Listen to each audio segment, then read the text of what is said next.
vereador Jaime Asfora promoveu uma audiência pública para discutir as mudanças sugeridas na PEC 287, em tramitação no Congresso, que trata da reforma da Previdência Social no Brasil. A audiência pública no plenarinho da Câmara reuniu especialistas em direito previdenciário, representantes do Ministério Público, da OAB, de sindicatos e associações, além, é claro, de muitos contribuintes preocupados com o futuro. O vereador Jaime Asfora presidiu o evento. Você não pode querer reformar a Previdência tirando direitos de maneira abrupta, como foi o projeto inicial, de trabalhadores rurais, de mulheres, de professores e dos servidores e cidadãos de um modo geral no Brasil, sem discutir com a sociedade como foi mandado o projeto. Depois disso, eu acho que a reforma que é fundamental, as previdências do mundo todo sofrem por causa do aumento da longevidade, ela não pode atropelar direitos adquiridos de maneira generalizada e muito menos de respeitar realidades regionais, como, por exemplo, querer entender um trabalhador urbano de São Paulo como a mesma situação do trabalhador rural de Quipapá. São realidades diferentes, pessoas que começam a trabalhar em momentos diferentes, que trabalham numa situação de fato diferente, e a discussão com a sociedade está promovendo já mudanças. Você vê que esse caldo de pressão toda já fez com que o governo ontem anunciasse algumas mitigações no projeto. Ainda acho que está ruim o projeto, ainda acho que não passa, e acho que é o papel da Câmara discutir isso e pressionar para que do jeito que está não passe. A proposta de reforma da Previdência, a PEC 287, em tramitação no Congresso Nacional, é de fevereiro de 2016 e traz mudanças duras para a população brasileira, elevando a idade para a aposentadoria e aumentando também o tempo de contribuição, entre outras alterações, que na prática retiram direitos do contribuinte. A questão da idade mínima, por exemplo, é um ponto assim, que eu acho que de fundamental importância ser abordado.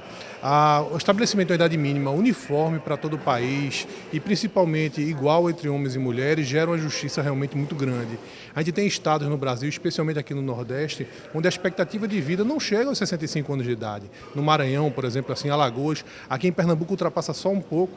Então a ideia seria que você iria somente contribuir para morrer, que não iria conseguir obter a aposentadoria. Por outro lado, há também a questão da idade igual entre homens e mulheres. Ontem, de forma extraoficial, já foi apresentado que a idade para as mulheres será menor do que a idade para os homens se aposentar. Mas mesmo assim, realmente há um aumento muito grande do tempo, né? A mulher vai precisar realmente ainda trabalhar mais para se aposentar. A proposta gerou protestos por todo o país e resistência entre os parlamentares que vão votar a matéria. Por isso, várias alterações no texto original já foram anunciadas pelo governo, na tentativa de conseguir aprovar a reforma no Congresso Nacional. Um exemplo é o fim da distinção por gênero. Mulheres e homens só poderiam se aposentar aos 65 anos. Nisso, o governo voltou atrás, propondo aposentadoria para mulheres aos 62 anos. Outro exemplo, o fim da aposentadoria especial. O governo já disse que ela será mantida para professores e policiais. E quanto ao tempo de contribuição, pela proposta original seria necessário contribuir 49 anos para ter direito ao benefício integral. O governo admitiu reduzir esse tempo para 40 anos. Mas, para a representante da Associação do Ministério Público, Ivana Botelho, esses substitutivos não resolvem. Ela considera a proposta, mesmo com os recuos, um desmonte da Previdência. Não há mudança significativa que justifique sequer uma reavaliação, né? Continua o desmonte da Previdência, os substitutivos são apenas, acho que uma alteração mais para amenizar um impacto, mas nem consegue ser substancial, não consegue nem modificar, nem de longe, a realidade que é verdadeiramente de desmonte e de total falta de proteção, retirada de proteção da população trabalhadora. Todos os palestrantes concordaram que é necessário, de tempos em tempos, reformar a Previdência Social, porque a expectativa de vida aumenta. Mas todos também concordaram que a atual proposta é exagerada, injusta, cruel. Ou existe um problema com os reformadores ou com quem está fazendo os cálculos. Inclusive, tem informações dos sindicatos que já houve aproximadamente 3 bilhões em contribuição. Logo, quem é que está devendo a quem? Logo, nós somos contra da forma como tem sido colocada, sem discutir o déficit e a origem dele. né? Quem gerou esse déficit?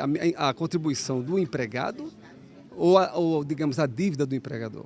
Nós temos de fechar essa conta. E existem estudos modernos, atuais, que demonstram que esse ajuste que está sendo proposto pelo governo está totalmente fora da realidade. Não é necessário ser feito. A Previdência não é deficitária. Como assim não é deficitária? Olha, os recursos que foram arrecadados foram gastos de uma maneira que não era prevista. Não foi destinado para a Previdência, foi gasto com qualquer outra coisa. Né? Por isso que existem, por estudos, um grande saldo de contribuições, de retenções feitas pelos empregados. Isso aí nunca é explicado, isso nunca é trazido ao debate. Queremos saber para onde foram os recursos. A reforma pode gerar um caos social, segundo o representante da OAB na audiência pública. Há estudos que provam o seguinte: atualmente, com o nosso sistema protetivo trazido pela Constituição de 88, apenas 0,5% da população acima de 65 anos de idade está na linha da extrema pobreza. Entretanto, se o nosso sistema protetivo não existisse, ou seja, vamos imaginar um Brasil sem previdência social, sem assistência social, nós teríamos mais de 45% da população acima de 65 anos de idade na linha da extrema pobreza. E isso, obviamente, representaria um verdadeiro caos social. Nós não conseguiríamos nem sair às ruas. Né? Então, e essa proposta agora nos aproximaria disso?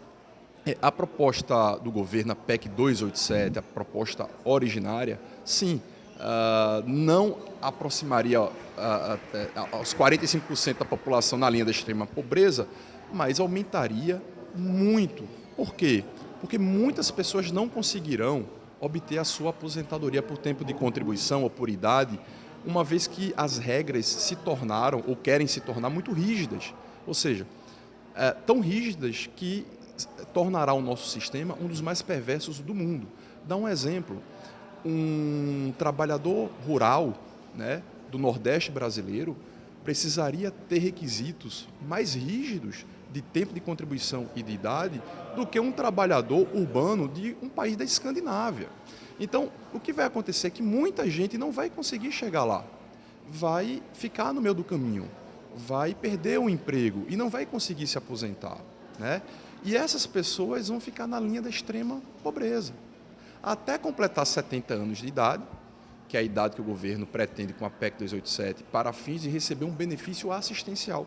Muitos vão morrer até lá, né? E outros, os que atingirem os 70 anos de idade, aí sim vão poder receber um benefício assistencial. Então a PEC 287, ela sim vai fazer, ela representa uma quebra desse sistema protetivo, um enfraquecimento desse sistema protetivo que vai levar centenas de milhares de pessoas à linha da extrema pobreza. Para João Hélio Coutinho, diretor do Sindifisco, Sindicato do Grupo Ocupacional Administração Tributária do Estado de Pernambuco, não existe necessidade de uma reforma como a que está sendo proposta. Ele sugere realizar uma grande auditoria nas contas da Previdência para mostrar onde realmente está o déficit. Uma premissa que eu acho básica em qualquer discussão sobre a reforma da Previdência é clareza nas contas. Por que tanta resistência em auditar as contas da Previdência? Ora, se o governo diz que ela é deficitária, prove que é. Vamos abrir as contas, vamos abrir um grande debate nacional sobre essas contas. Por que essas afirmações o tempo todo de que a Previdência é deficitária, quando nós sabemos que recursos que são da Previdência não vão para a Previdência, os recursos da Previdência são retirados, a exemplo da desvinculação de receita orçamentária, a DRU, que tira 30% dos recursos da Seguridade Social. E aí é importante que a gente faça uma distinção clara entre Seguridade Social e Previdência Social. A Seguridade Social, ela é um conjunto que contempla a Previdência, a assistência social e a saúde. O que é que o governo faz, federal? Manipula várias despesas que são da assistência social, ele faz a contabilização como sendo despesa da Previdência. Eis um dos motivos de que a Previdência parece deficitária, quando ela na realidade não é. O representante do Sindifisco afirmou ainda que os grandes interessados nesta reforma são as instituições financeiras. A questão por trás dessa reforma, nos moldes em que está posta, é muito mais uma questão de interesses financeiros, ou seja, interesse do mercado financeiro nacional e até mesmo internacional de entrar no mercado de previdência privada no Brasil. Então, essa reforma, nos moldes em que está posto, além de representar uma brutal retirada de direitos dos trabalhadores, ela representa, na prática, o fim da previdência pública. Também participaram da audiência pública os vereadores Rinaldo Júnior e Ivan Moraes. Para Jaime Asfora, o atual governo não tem a legitimidade necessária para aprovar uma reforma dessa dimensão. Tem legitimidade política. Uma coisa é você assumir o governo de maneira legal, formalmente ok, de acordo com o STF, com a Constituição. Outra coisa é ter legitimidade política. Não tem.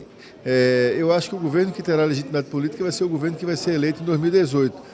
Legitimidade política é para fazer transformações profundas, né, nas raízes da sociedade, na reforma trabalhista, na reforma previdenciária. São reformas que mexem com a vida das pessoas e podem criar danos irreversíveis. Fazer com que, por exemplo, a gente tenha uma legião de pessoas que não conseguem emprego, porque emprego na terceira idade é difícil, e também, por exemplo, não conseguem se aposentar. Num país que tem 13 milhões de desempregados, isso é grave, né? Então, eu acho que o governo devia ter se circunscrevido, se restringido a arrumar a economia e a conferir um ambiente de mais estabilidade política e deixar reformas para o próximo governante que emergir das urnas.